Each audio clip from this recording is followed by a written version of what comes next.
Hello students. चलिए start करते हैं 11th का 9th चैप्टर हाइड्रोजन।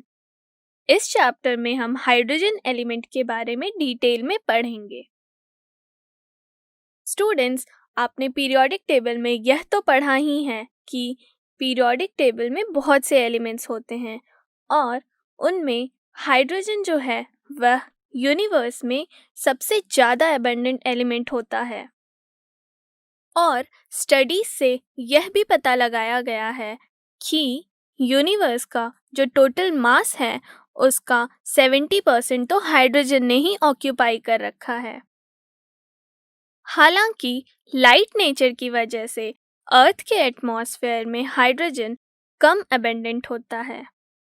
हाइड्रोजन अर्थ में वाटर के अलावा प्लांट और एनिमल टिश्यूज में भी पाया जाता है। इसके अलावा हाइड्रोजन कार्बोहाइड्रेट्स में भी प्रेजेंट होता है। हाइड्रोजन प्रोटीन्स में भी मिलता है और हम यह तो बहुत अच्छे से जानते हैं कि हाइड्रोजन हाइड्रोकार्बन्स में तो होता ही है। इसके अलावा हाइड्रोजन बहुत से अदर कंपाउंड्स में भी पाया जाता है। चलिए स्टूडेंट्स स्टार्ट करते हैं इस चैप्टर का फर्स्ट टॉपिक जो कि है डाईहाइड्रोजन। इस टॉपिक में हम कवर करेंगे आइसोटोप्स ऑफ हाइड्रोजन के बारे में और हम इसमें देखेंगे कि डाईहाइड्रोजन को कैसे प्रिपेयर किया जाता है। हम इस टॉपिक में डाईहाइड्रोजन के कुछ प्रॉपर्टीज़ के बारे में भी पढ़ेंगे और इसके कुछ यूजेस भी देखेंगे। तो चलिए स्टूडेंट्स स्टार्ट करते हैं CV1, जिसमें हम हाइड्रोजन के कुछ आइसोटोप्स के बारे में पढ़ेंगे और उसके कुछ प्रॉपर्टीज़ भी देखेंगे। स्टूडेंट्स, हमने पीरियोडिक टेबल में हाइड्रोजन के बारे में तो पढ़ा ही है और हम यह भी जानते हैं कि हाइड्रोजन की पोजीशन पीरियोडिक टेबल में स्पेसिफाइड नहीं है, या फिर हम यह भी कह सकते हैं कि इसकी पोजीशन डिबेटेबल है।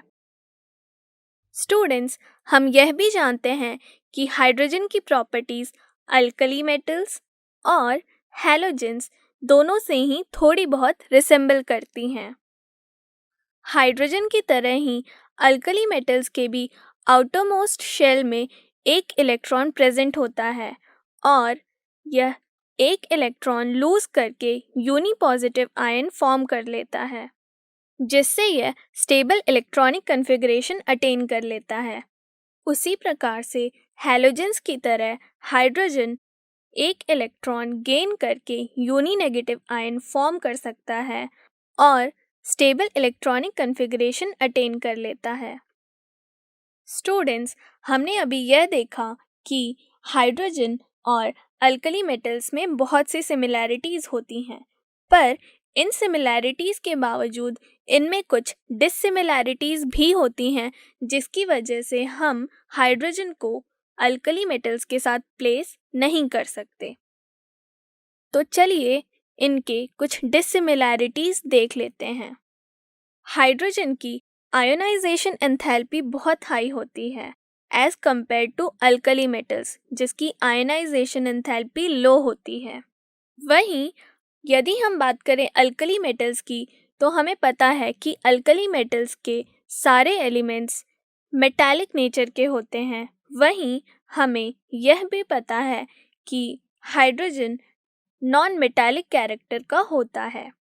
वहीं हाइड्रोजन डायएटॉमिक मॉलिक्यूल के फॉर्म में एग्जिस्ट करता है, जबकि अल्कली मेटल्स मोनोएटॉमिक मॉलिक्यूल के फॉर्म में एग्जिस्ट करते हैं।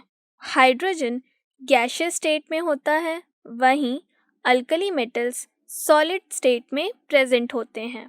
स्टूडेंट्स, हमने केमिकल बॉन्डिंग में यह तो पढ़ा ही है कि hydrogen mostly covalent bond form करते हैं, फॉर एग्जाम्पल HCl। वहीं alkali metals mostly ionic bond form करते हैं, for example NaCl, sodium chloride.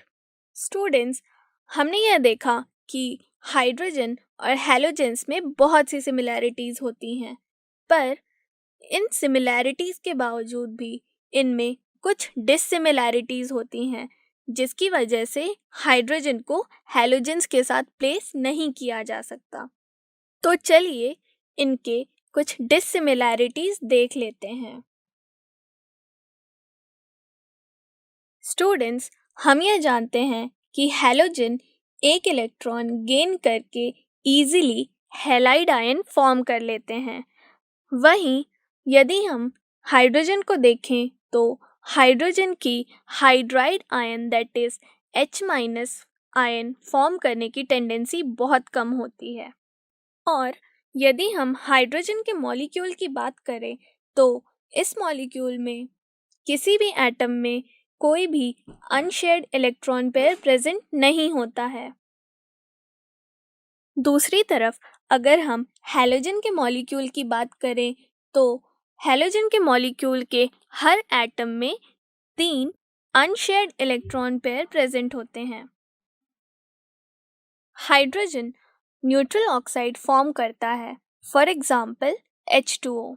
वहीं यदि हम हैलोजन्स की बात करें तो हैलोजन्स एसिडिक ऑक्साइड फॉर्म करते हैं, फॉर एग्जाम्पल Cl2O। चलिए स्टूडेंट्स, अब हम देखते हैं कि हाइड्रोजन के कितने आइसोटोप्स होते हैं। हाइड्रोजन के 3 आइसोटोप्स होते हैं।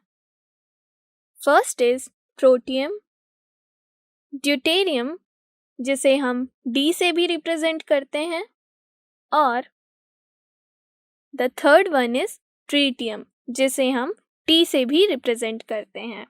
यदि हम बात करें प्रोटियम की तो प्रोटियम के न्यूक्लियस में एक प्रोटॉन प्रेजेंट होता है, जबकि अगर हम ड्यूटेरियम के न्यूक्लियस को देखें तो उसमें एक प्रोटॉन तो प्रेजेंट होता ही है, पर इसके अलावा एक न्यूट्रॉन भी प्रेजेंट होता है।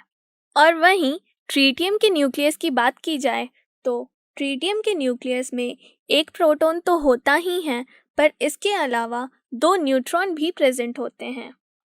ड्यूटेरियम को हेवी हाइड्रोजन भी कहा जाता है।